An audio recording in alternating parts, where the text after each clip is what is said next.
Što pričaju ovo ustaška televizija? Oni ovo sistematski pričaju ovo protiv Srbije ovo. Oni će biti ovo svi pohapšeni ustaše ovo. Te smrdljive ustaše, oni nema šta da se mešaju ovo. On nešto priča ovo. Oni su manjina. Oni su ovo manjina, oni nema šta da se mešaju u politiku ni Bosne ni Srbije.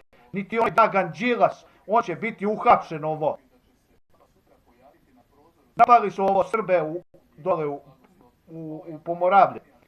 Znači bit će ovo, pa odakle otišao dole? Pa otišao onaj Aleksić, on iz Zagreba ovo.